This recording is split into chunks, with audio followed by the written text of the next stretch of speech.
Welcome to Isabella True Crime Meaning Stories channel. We hope you will have fun with us. Enjoy watching. The morning began as always, soft light filtering through the curtains, the smell of freshly brewed coffee, the rustling of paper in my hands. As usual, I woke before dawn, immediately feeling the familiar light fatigue that quickly faded with the first sip of coffee. The entire routine, requiring no special thoughts, unfolded with unwavering precision. Everything was just as it should be, reliable and calm. I dressed in my usual office outfit, a dark suit, a white shirt and formal shoes. It seemed I could live like this for the rest of my days without any significant changes. Today I planned to spend the day at home, tidying up the old basement. The library I rarely visited. The place was sacred to me, filled with many old books, forgotten notes, and archives that held memories of my past. I had always tried to keep it in order, but each visit became more and more strange, as if with each passing year it had become part of another time. Today I will take care of it, I said to myself, as I descended the stairs to the basement. I hadn't realized how quickly a year had passed since the last time I reviewed anything there. A powerful sense of nostalgia washed over me as I entered the room. The air was damp, a little musty, and it carried the smell of age. Not immediately realizing what it was, I carefully pulled at an object. It was an ornament, something ancient, intricate in its form. Remembering how I had received it as a gift at the age of 15, I felt a strange wave of memories rush over me. But these memories were not just warm or pleasant. I had hidden it, and something about this object, perhaps the fact that I had forgotten it, filled me with unease. Why had I put it there? Why had I not told anyone? And just at that moment, as I was almost able to make out the object in my hands, I heard footsteps. Someone's footsteps, confident enough for me to immediately recognize Benjamin, Luca's son. He had come home earlier than I had expected. "What are you doing here?" I asked, although I immediately realized it sounded somewhat absurd. Benjamin, with his characteristic casual smile, was standing in the doorway watching me. There was nothing suspicious in his gaze, but I still felt the tension fill the room for some reason. I didn't want him to see this. Something about his presence made me feel uneasy. I quickly hid the object back in the box and tried to restore everything to order. But every movement seemed too sharp, as if I were trying to hide something important. "You're always tidying something up." "Nothing surprising," Benjamin said, his voice so calm that I even felt a little reassured. But when he didn't leave, instead staying there, I felt that strange coldness. Again, I looked at him and noticed how his eyes, though relaxed, were carefully studying every movement I made. When he finally spoke, his words were carefree, almost ironic as always. "You need to rest more, you worry too much. Everything's fine." It was one of those typical phrases that didn't require a response, but somehow in his mouth they didn't sound the same as usual. I felt the weight of his gaze hanging over me, and the simplicity with which he said it seemed unsettling. I waited a few seconds to calm myself and then realized that perhaps I just needed to continue doing what I had planned.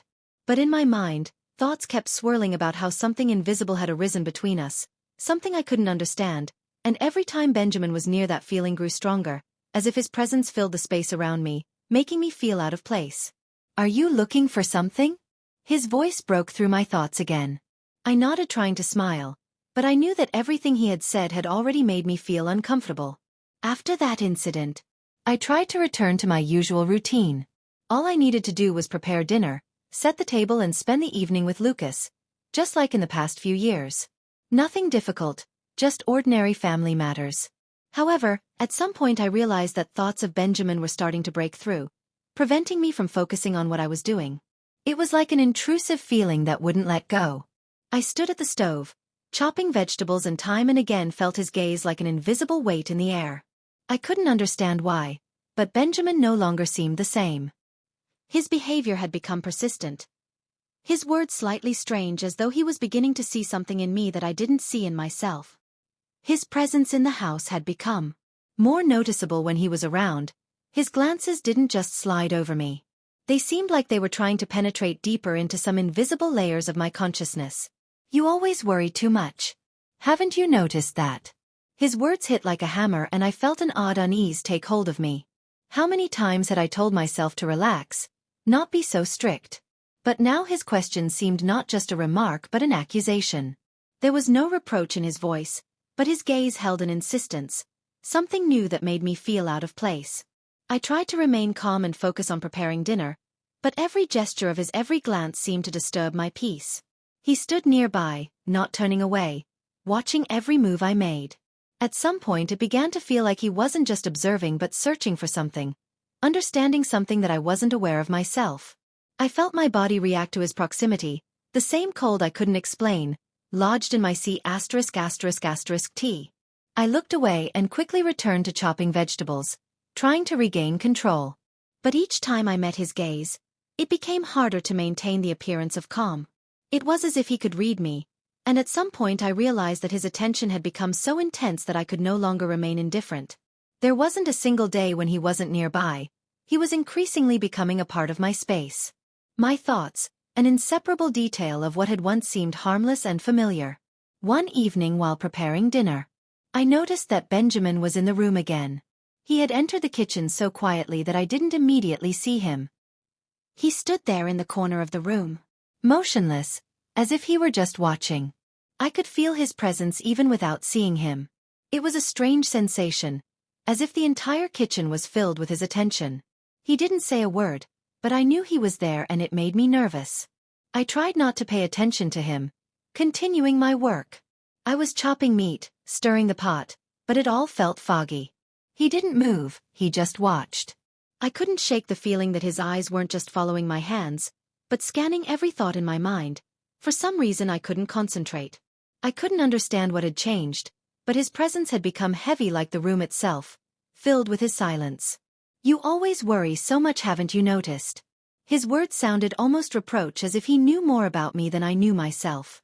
I couldn't understand what it was about those words, but they pricked at me like sharp thorns.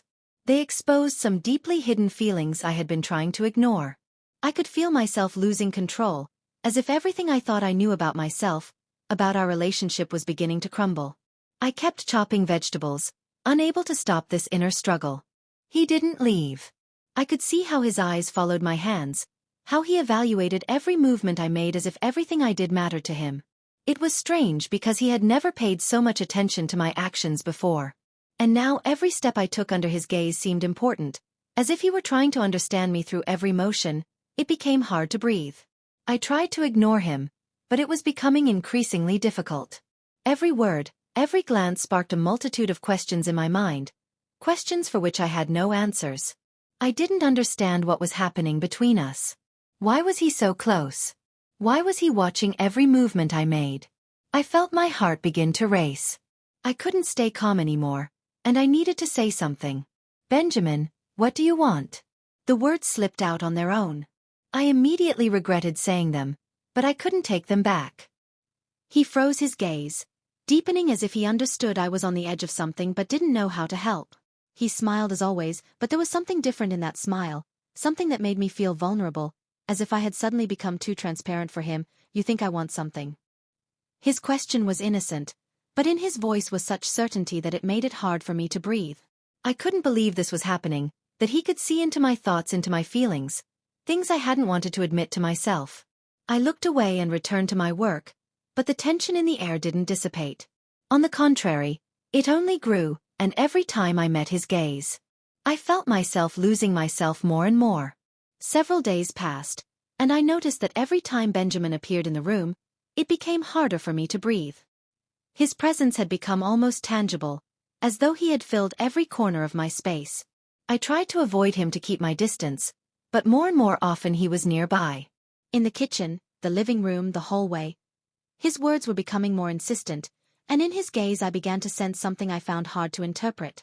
Benjamin had become like an invisible force, gradually consuming my attention. I couldn't understand what was happening between us. When he appeared, I felt a strange tension that was impossible to ignore, and although he continued to behave calmly, every movement, every glance seemed to penetrate me, making me feel like I was on the brink of something I should never have crossed. One day while I was sitting in the living room absorbed in a book, I felt that he was there again. I didn't hear his footsteps, but I felt the air change. I looked up and met his gaze. He was standing right by the door, motionless. I felt that familiar sensation in my C******T, cold but unavoidable. He was looking at me and there was something in his eyes I couldn't understand, but it made me feel like I was no longer in control of what was happening. It became hard to stay calm. I tried to distract myself by returning to my book, but it was impossible. He was too close and his presence pressed on me like an invisible wall. I could feel his gaze sinking into me as if he were reading every thought in my mind. When I looked up again, he was still standing there, motionless. But now his face was more serious.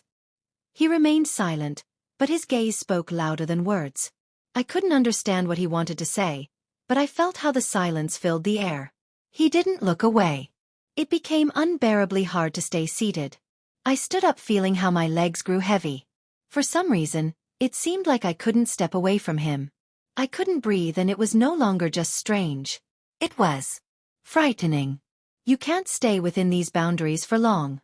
His voice broke through the silence. It was spoken calmly, but his words felt like a sharp blow to my thoughts. He wasn't waiting for a response. His eyes were full of the certainty that I would understand what he meant. I tried to say something, but in that moment I lacked the words. Something inside me resisted, but something else, something stronger and more dangerous, pushed me toward this inevitable moment. I didn't know what to do or how to react. This was the first moment I realized that I could no longer control the situation. I stood before him, feeling how his presence filled every cell of my body. Everything around us vanished. I didn't know where I ended and where we both began. When I tried to step away to regain even a little of my space, he approached me. He was so close that I could feel his breath. All I wanted was to step back, but my legs wouldn't obey me. He was standing next to me and for a moment I thought I could no longer breathe. We stood there in complete silence and all I could feel was how his gaze penetrated me. I knew that in that moment I should have told him to leave to stop this awkward game. But something inside me stopped me from doing that. I couldn't understand why I felt drawn to him. It was wrong but still. I couldn't stop every day with Benjamin. It was becoming harder. As though I was gradually losing control over myself, over my thoughts and feelings, he kept being around. His presence had become almost unbearable. I couldn't pull away from him, and with each passing day, the distance between us shrank. It was as if he had seeped into my inner world, making me feel that everything I did was no longer truly mine. He was everywhere in my thoughts, in how I moved and what I said. I tried to return to my normal life, but I couldn't shake the feeling that something had changed forever. One evening as I sat on the sofa looking out the window, my thoughts once again returned to him. I couldn't ignore the strange cold I felt whenever he was near. He was here in the house, but it felt as though his shadow had already claimed every corner. I heard his footsteps and immediately knew he was close again. He entered the room and I felt the air grow thick. I couldn't look at him, couldn't meet his eyes, but he still came closer. The silence between us was like an invisible wall, one that couldn't be broken. I didn't know what to do. All I wanted was to stop this moment, but I couldn't move. We stood across from each other and it felt as though time had stopped. I couldn't breathe, couldn't find the words to push him away, to ask him to leave, and then suddenly he spoke. His voice was quiet, but there was something in it that made me tense. "You can't keep going on like this." His words weren't a threat, but they carried a weight. I felt it become harder to stand. He stepped closer and I couldn't retreat. His eyes, his face, his breath, all of it became a part of me, a part of this moment that I could no longer control. "Benjamin, please." I exhaled, my voice barely audible. I felt as though I should stop this, but something inside me, something I couldn't control, was pulling me forward. I felt a tightening pain in my C*******T, my heart pounding, but at the same time I couldn't step away. He was right there again and his gaze was so insistent that I could no longer tear myself away from it. He moved even closer and I realized I could no longer leave. Everything I had ever tried to hold back was collapsing right before my eyes, and in that moment when he leaned in, when his breath touched my skin, I felt how this moment became something inevitable. When his lips touched mine, I couldn't hold back. At first it felt like a mistake, like an accident, but with each passing second, I felt this moment, this kiss, becoming something more. I couldn't stop. We both knew it wasn't just a mistake, but something more than we could allow ourselves. I tried to find the strength to push him away, to bring everything back, but it was too late. My thoughts scattered and all the feelings I had tried to suppress now filled me completely. I couldn't think anymore and couldn't doubt. This moment was too powerful to stop. When we pulled apart, I stood before him, feeling completely empty. I knew that everything we had just experienced had become not only a mistake, but a crossing one from which there would be no return. We stood in silence, and I knew that now there would be no going back for either of us. With each passing day, the tension between us became more palpable. I could no longer hide this feeling. It was too strong and so unplanned. When I walked around the house, it felt as if the entire world had shrunk to just one person. Benjamin and I avoided talking about what had happened, but it was impossible to ignore. He was always there, and I felt his presence constantly. We were silent, but something else had already formed between us, something that couldn't be erased by words or time. This feeling like a shadow followed us, enveloping every movement, every word. I tried to focus on Lucas, on making sure he didn't notice the changes in our home in the atmosphere. But as soon as I was alone with Benjamin, that same coldness overtook me, one I couldn't explain. I couldn't control what was happening between us anymore, and it was becoming more and more dangerous. Every word Benjamin said, every glance, even silence, it all seemed to affect me. He knew what I was feeling, and I knew he didn't try to hide his intentions even though he never spoke of them. Everything happened through his eyes, through those silent moments, through the way he approached me, the way he stood beside me. There was an insistence in his behavior that pushed me toward actions I had never even considered. One evening, after yet another drawn-out silence, I felt his presence fill the room. We were both quiet, and I realized that this moment couldn't continue like this.